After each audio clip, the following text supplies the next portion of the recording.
like this weird competition of cool. You take a reef shot to the side of the head for a wave like that. If I can win this, this will be the greatest moment of my life. All the girls are surfing so well. They're beautiful inside and out. Going skagless is a whole nother realm, like a fast version of body surfing. Something about just getting in the ocean and cleansing ourselves of everything else that's going on in the world. My job description is student of surfing.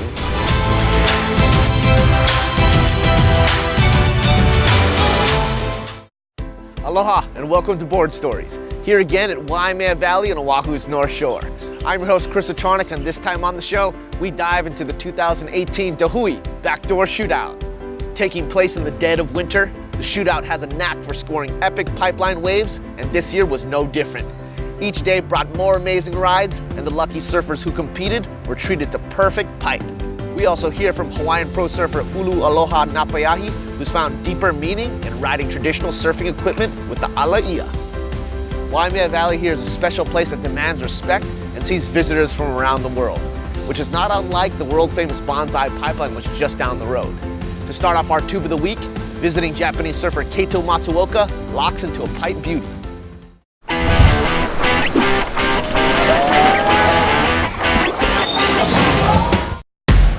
On this tube of the week, we highlight the highest scoring ride of this year's Hui Backdoor Shootout. With the first ever all-Japanese team to surf in the event, 27-year-old KEITO Matsuoka found himself in the right place at the right time. Taking a steep drop into a bomb of a wave, KEITO burned just enough speed off the bottom to slot himself perfectly behind the curtain.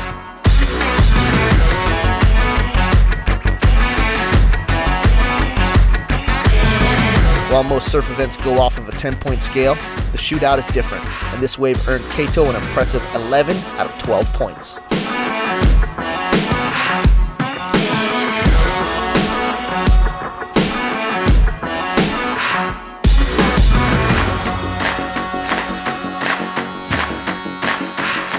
Up next, we dive into the first rounds of the Hui Backdoor Shootout, boasting the best run of pipeline waves of the season. Keep it right here on Board Stories.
Welcome back to Board Stories at the world-famous Bonsai Pipeline, highlighting the best waves of the season in the 2018 Hui Backdoor Shootout in memory of Duke Kahanamoku. Bringing a unique format to surf competition, surfers are grouped into teams who surf consecutive heats together with no eliminations. Given ample opportunity to get barreled, everyone is stoked.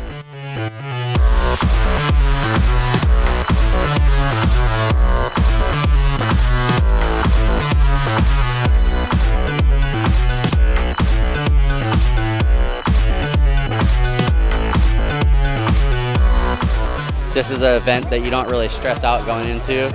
Maybe on the last day you're stressing out if you win or lose, but still, you know, I feel like everyone wins from this contest. We all get a chance to surf really good waves.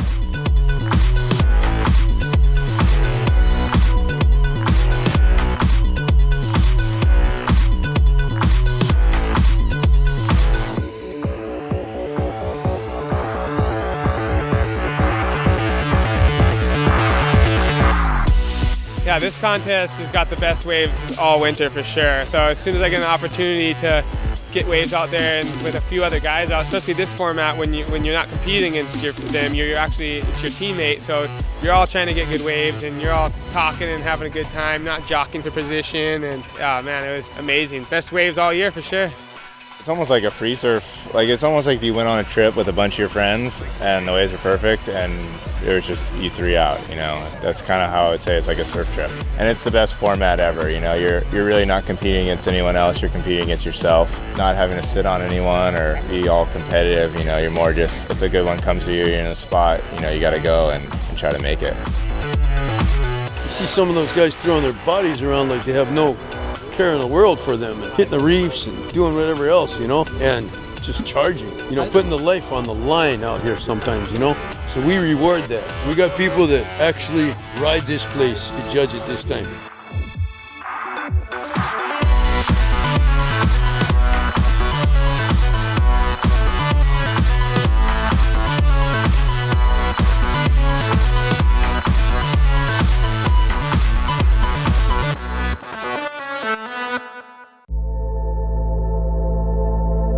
Some of the best waves I've seen all winter happen to be in the contest, happen to be in my heat, happen to be not only just top waves in the event, but probably top waves of my life. And the team element just brings in a whole nother relaxed feeling to it, you know, like it's just you're out there with 4 people in a place that's normally 45 people, and that in itself takes away a huge factor of hecticness and stress almost, you know. You're just out there with you, the waves, and like 3 of your buddies, and everyone just wants everyone to get a sick wave. And that's pretty much what surfing is about, to me at least, and I'm still smiling. I don't think that'll change for a while.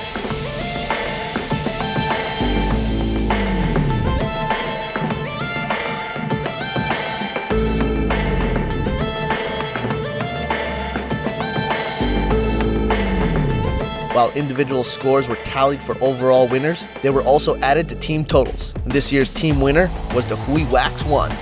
The team element's awesome, you know. It's cool to be out there with 3 of your friends, and at the same time, we're building scores to win the teams event. You know, I wasn't sure if we were gonna win the teams event, but I knew that each one of us got really good scores, so it kind of turned out that way. And I think MIKEY had a 9, Nate Florence had a 10, I had a 10.5 and a 9, Koa Smith had a 9.5, so I guess the scores added up and we won the teams as well.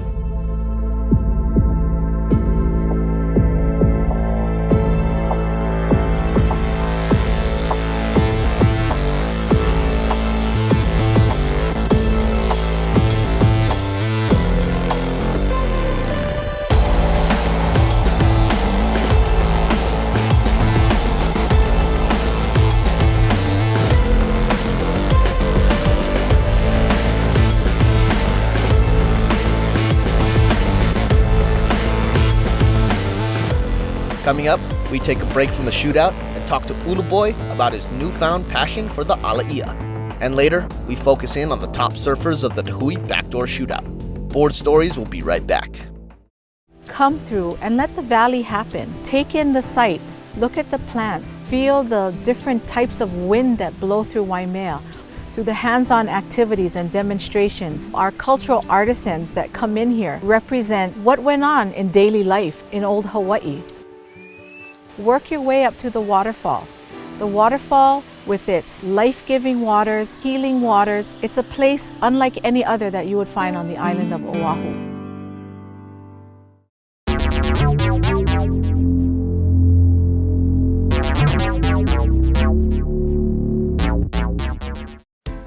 Welcome back to Board Stories, once again from Waimea Valley on Oahu's North Shore.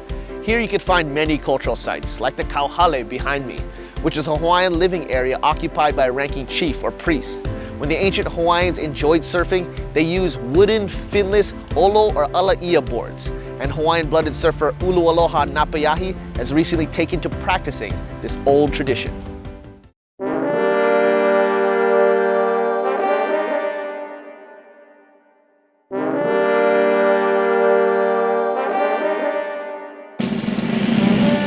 Being a native Hawaiian, it's definitely a culturally based thing, and it originated from the sport of my ancestors, and it means a lot to me. For one, it's my little way of finding peace in the surfing world, and on the other hand, I'm just really thankful that I had this passed on for generations and generations to today, and to be able to ride the same boards that my ancestors once did. It's a really special feeling.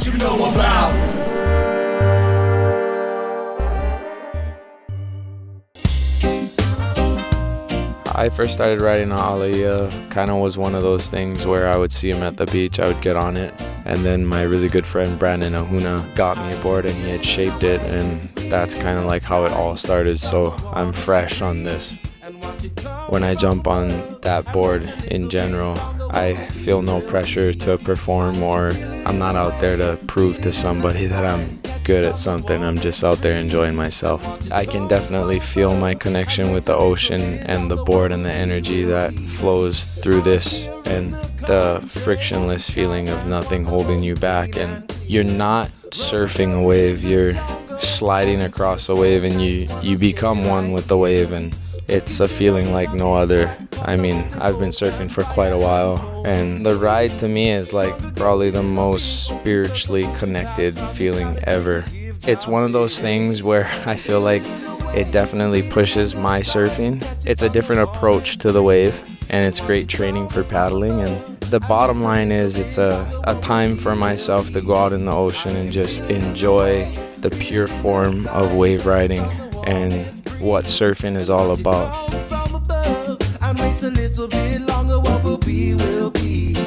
Playing music till the early morning, cause it raised I'm on to a higher place. A cup of mate just to keep I warm, and a little bit of honey put a smile. I think the importance of riding these boards and keeping the tradition going is the culture of surfing. You know, surfing was founded and formed in Hawaii, and that just says it all. You know, it's something that can never die, and I feel it's important that we as Hawaiian people or Hawaiian surfers ride these traditional boards, and I will always ride it just because I have so much fun on it. And you know, if I can carry on this tradition and make my ancestors and my family proud, I will.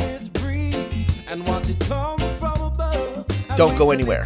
We showcase the top surfers and best rides of the Hui Backdoor Shootout. Coming up next, right here on Board Stories.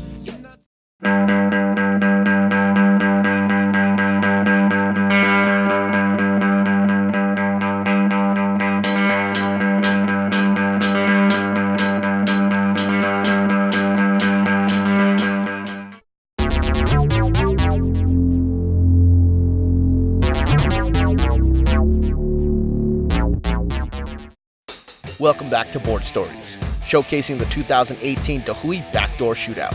With firing pipe and a handful of the world's best barrel riders on hand, amazing rides were destined to go down, and both local and visiting pros got in the mix.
Locking in a 5th place showing, the North Shore's Mason Ho may have left a little on the table, but sporting a fresh mohawk and utilizing a unique barrel riding approach, he was a crowd favorite nonetheless.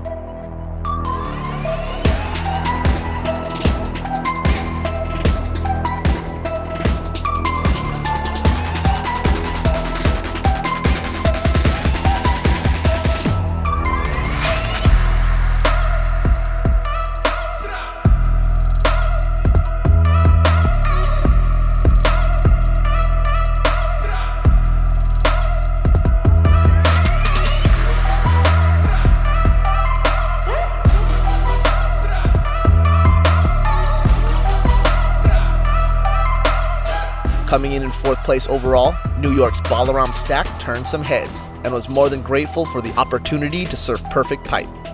Top waves that I had were, you know, the best waves, some of the best waves in my life. It was awesome. It's just so much fun to be out there when it's firing and nobody out. You know, it's like a straight dream scenario, and I lived it.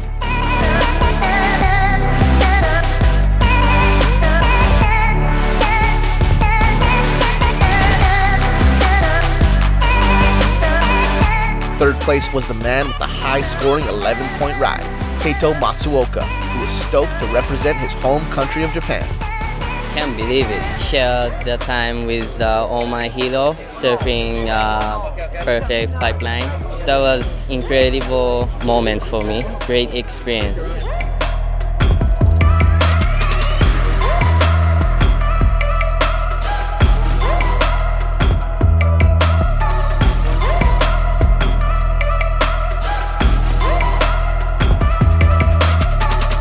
Hard-charging 20-year-old Seth MONIZ has proven he is a force to be reckoned with at pipe and backdoor, consistently finding crazy waves and performing with amazing technique. Good enough for a second place at this year's shootout.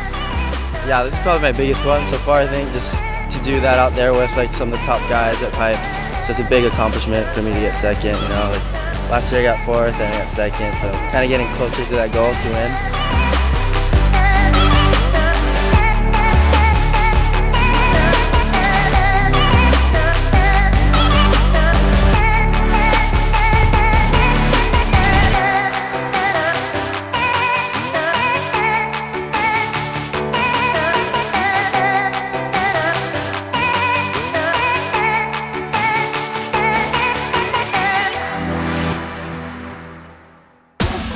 The man of the event was none other than Pipeline local himself, Jamie O'Brien, taking home his second shootout win. Consistently slotting himself deep behind a multitude of barrels, both left and right, Jamie's uncanny ability to draw the right line was too hard to deny.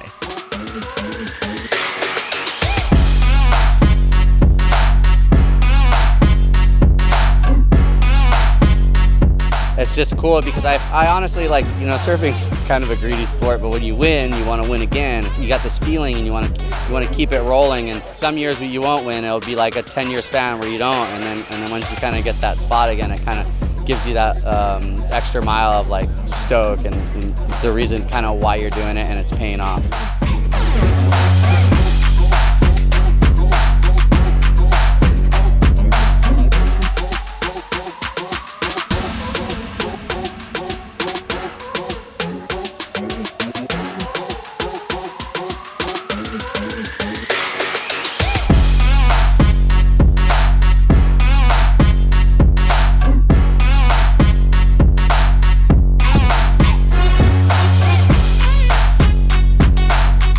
Feels amazing. I'm really stoked. I'm still flattered. Yeah, I'm stoked to get 2 Hui shootouts under my belt, and I look forward to many more of these events.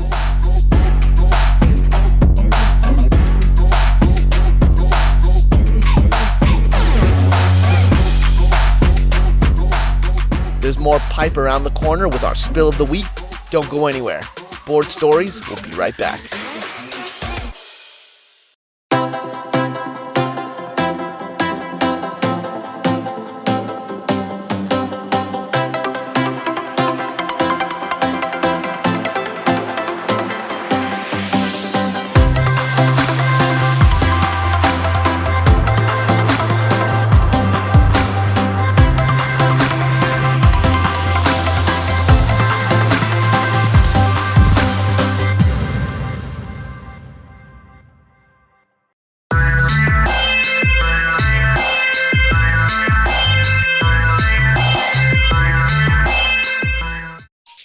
Promotional support for Board Stories is provided by Waimea Valley, where Hawaii comes alive.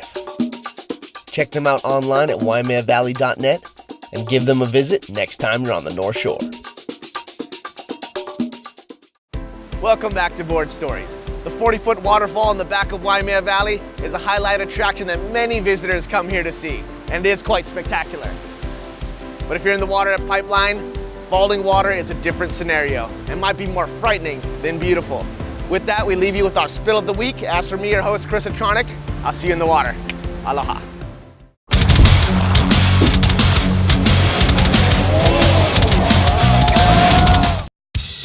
There are two things people want to see at Pipe: great rides and crazy wipeouts. And while we never want to see people get hurt, the wipeouts tend to get the most reactions. At this year's the Hui Backdoor Shootout, there was plenty of carnage to get you out of your seat. While some were definitely cringeworthy, everyone made it to the beach to surf another day.